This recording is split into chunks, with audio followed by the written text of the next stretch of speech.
આત્મા જે છે આત્મા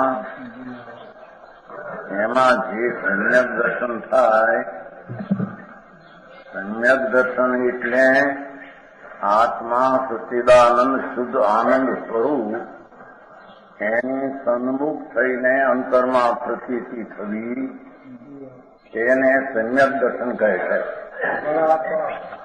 એ સમ્યક દર્શન બંધનું કારણ નથી, એ મોક્ષનું કારણ છે, માટે બંધનું કારણ નથી. સમજાય છે કાંઈ? ત્રણ ગાથામાં જે અંશે સમ્યક દર્શન છે તે અંશે બંધ નથી, અને જેટલી અંશે અંદર રાગ છે, રાગ દ્વેષના પરિણામ જેટલા વર્તે તે બંધનું કારણ છે, એટલે કે મોક્ષનું કારણ નથી, એટલે બંધનું કારણ છે. સમજાવું કાંઈ?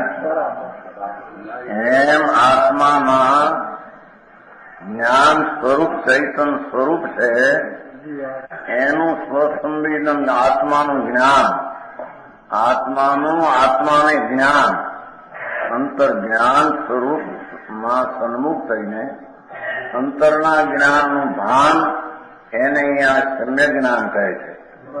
એ સમ્ય જ્ઞાન બંધનું કારણ નથી, એ સમ્ય જ્ઞાન અબંધ પરિણામ હોવાથી મોક્ષનું કારણ છે, બંધનું કારણ નથી. કો સમજાય છે કાંઈ? ત્રીજો બોલ, આત્મામાં શુદ્ધ ચૈતન સ્વરૂપમાં જેટલી સ્થિરતા રમણતા આનંદ સ્વરૂપ ભગવાન આત્મા, એમાં જેટલી એકાગ્રતાની સ્થિરતા એનું નામ ચારિત્ર. એ ચારિત્ર છે, એ બંધનું કારણ નથી, એ મોક્ષના માર્ગ રૂપે અબંધ પરિણામ છે. પણ એમાં જેટલો રાગ બાકી રહે છે એ બંધનું કારણ સમજાય છે કાંઈ? તથાપિ કહાનવાણીના